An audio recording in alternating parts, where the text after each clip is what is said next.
Hi, and welcome to JenTalks. And today's topic is how to stop comparison from stealing your joy. And before I start into the topic, I just want to share with you that this topic has been on my mind since mid August. And how I remember that is because it was around the time that we had the first of the state exam results in Ireland. And I remember thinking, oh God, it's a great topic to discuss, and it's only now I'm getting around to it, which is mid-October, and it just coincidentally happens to fall on the same week that we have the second set of state exams for our younger teenagers happening in Ireland this week. So if there's any parents listening out there and they feel this is a relevant talk to share with somebody that may be overtaken by comparison, then feel free to pass it on because it's very relevant. And when I say overtaken, I'm not going to say that, if there's anybody out there that compares themselves, because comparison is something that we do all of the time. And that's what I'm going to start with. I'm going to start with the idea of saying, oh, don't compare yourself to others. It's such a lovely catchphrase. It's such a lovely slogan to print it on your t-shirt.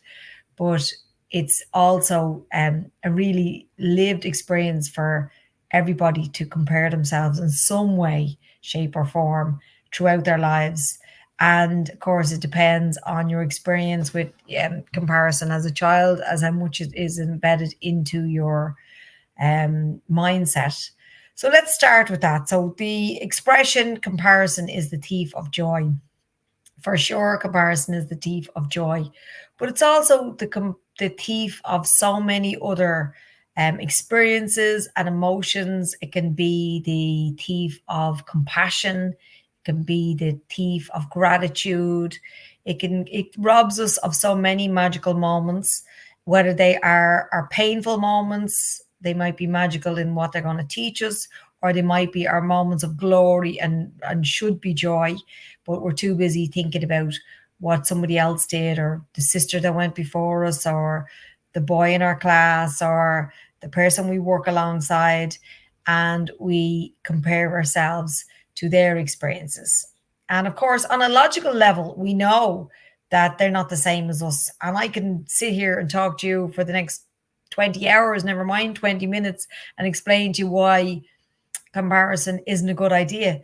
But that's just theoretical. We need to get into internalizing it. And internalizing is it when we take it inside and we ask ourselves, how does that experience feel for me? So that's what I want to do with comparison for you today. So before I start, I always love to bring the flavor of compassion to something that we're experiencing in life. And where compassion comes from is understanding. So we start with comparison from the point of view of, like, where does comparison form? I mean, when a baby's born in the world, do you think the baby's looking at the other baby in the maternity ward going, God, I wish I had that baby, his hair or her hair, or their blanket looks so much cozier than mine. So comparison is a learned behavior.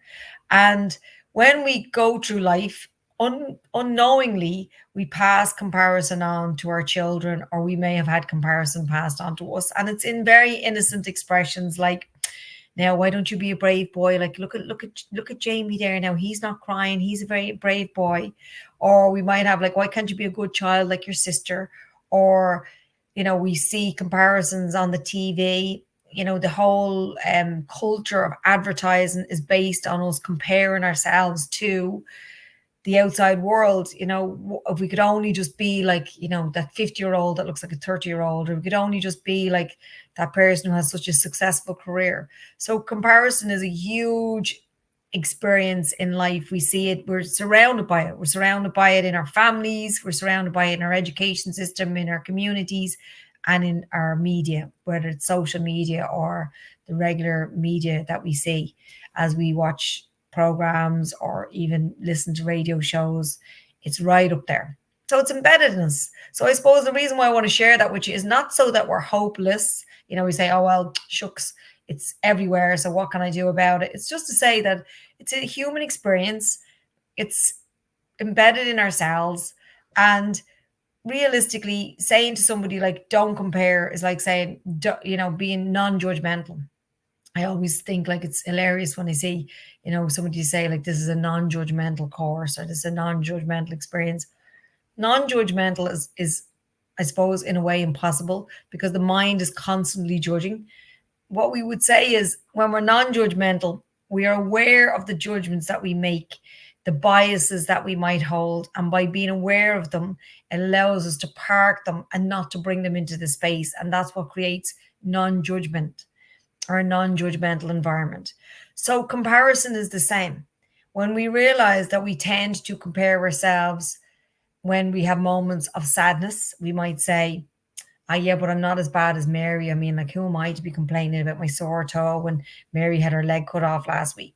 Or we might say, like, oh, yeah, well, I did really well. Like, I passed my driving test, but it took me like 2 times. And Barry down the road, he did it first time.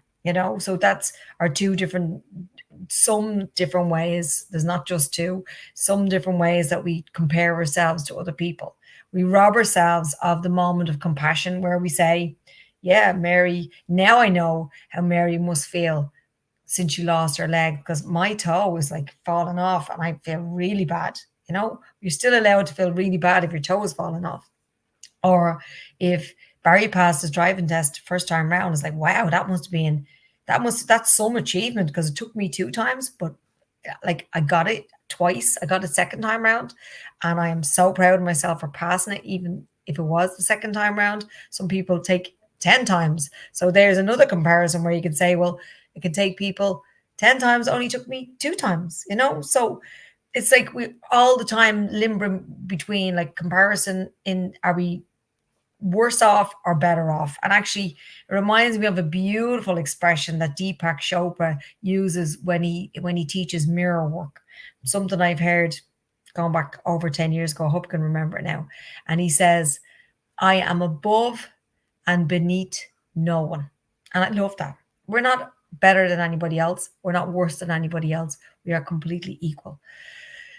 Remembering that, of course, is the daily grind, isn't it? Because we look at people and say, "Oh my God, like their apartment is so much nicer than mine. Their job is so much better. They're paid so much more money, whatever it might be." We strive to be better, and we look at people that we think are better than us and compare ourselves to them. So here's the thing to come back to now when it comes to unraveling the comparison.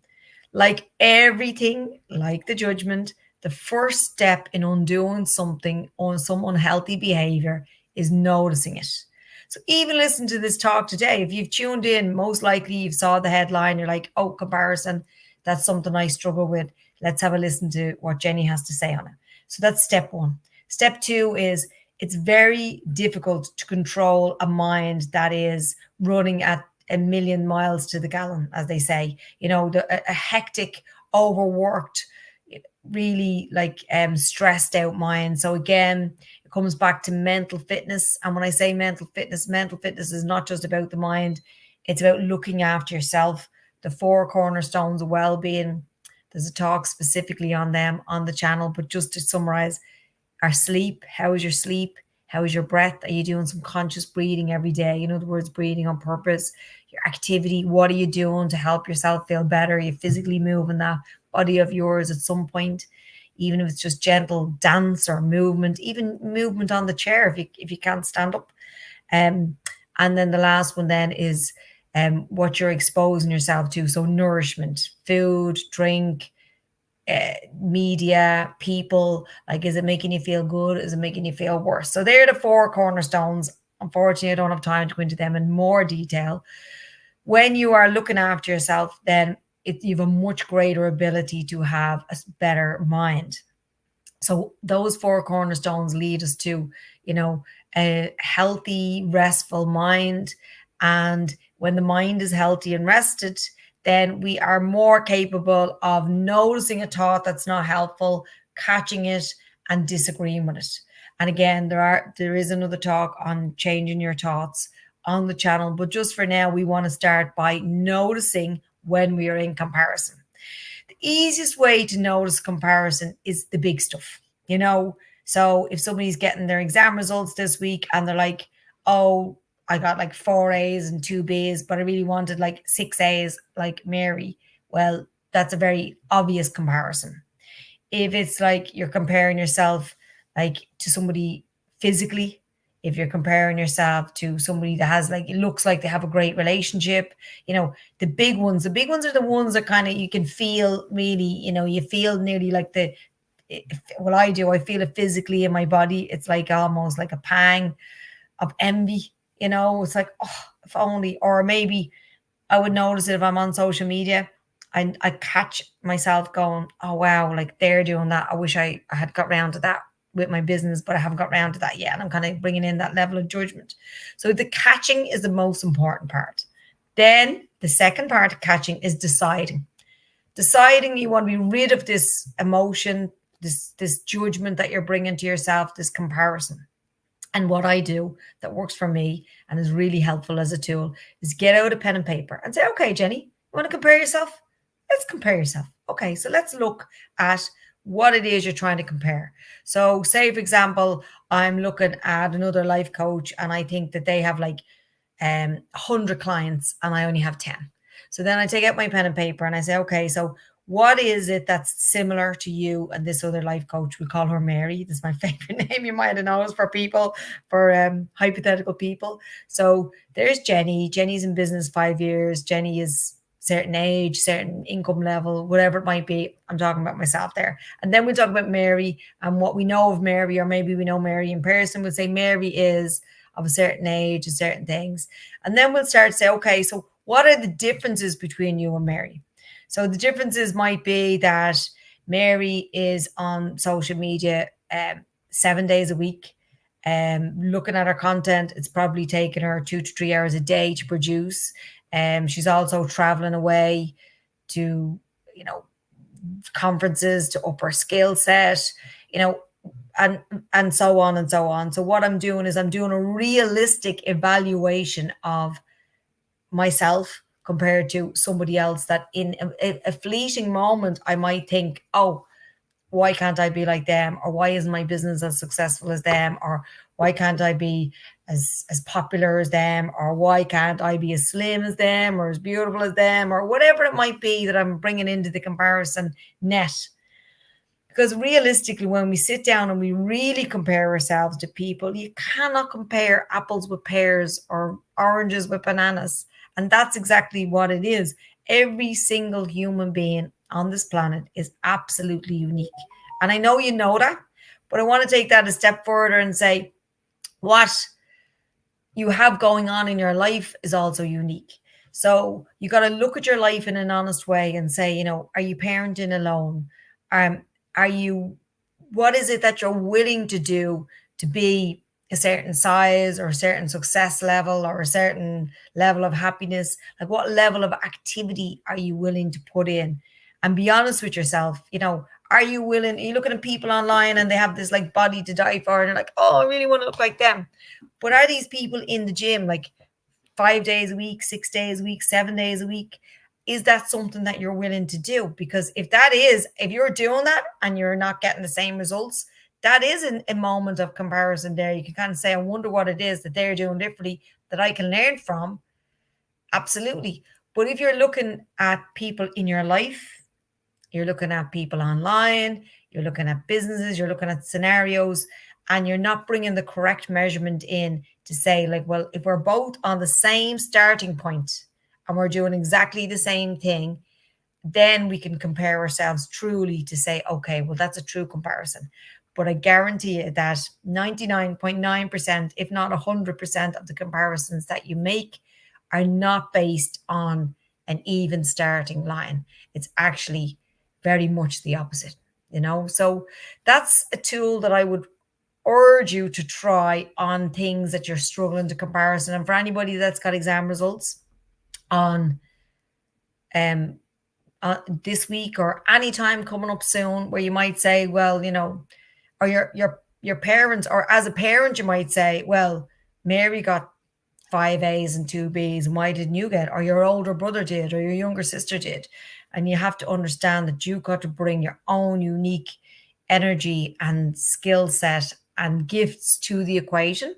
And then also to say that, how many hours is Mary sitting in the room studying? Or is Mary also playing sport? Or is Mary also really creative? Or is Mary also, very connected with the community or whatever it might be, but there's no two situations that are identical. So you cannot possibly be equal in your comparison, so you got to remember that. So closing point is catch the large situations that we compare ourselves in. Jot them down, do the actual proper comparison. Okay, so you really want to compare yourself against Mary or Barry.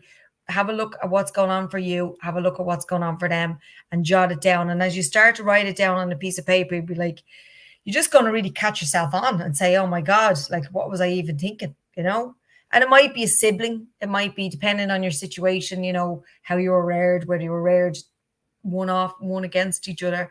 Just catch yourself and say, look, there's no one person that was born at the exact same time as you, and that was created by the exact same parents. It's like, even if you're a twin, there's a moment or two that you're born differently. So all of that comes into play. Your star sign, your energy, the planets you were born, the moon, the sun, all of that. And of course, we could take that off on another tangent on another day, but for that reason, your gifts are unique to you. And here's the thing to remember. This is my closing point now, to say that the same way that you would pick up the baseball bat if you didn't do good enough, you've got to also remember to celebrate your successes. So your personal wins. And a beautiful technique is to savor your personal wins every single day. So when you get into bed at night, just to sit back and remind yourself of what you overcame that day. It might just be being on time. It might just be, getting to your destination without getting lost. It might be keeping your mouth shut. It might be speaking your truth, but something on that day was difficult for you and you overcame it. So relive it in your mind. Tell yourself how proud you are. And that's your closing thought as you go to sleep. And it's brilliant for building your self-esteem or your estimation of yourself. And the higher estimation we have of ourselves, the less likely we are to compare. So comparison comes from a lower energy where we're not feeling so happy about ourselves. All right. So I'm going to love you and leave you guys. I'll see you. I'll be back here again next week. So have a wonderful week. And thanks again, as always, for watching. Take care, and I'll see you all soon. Bye.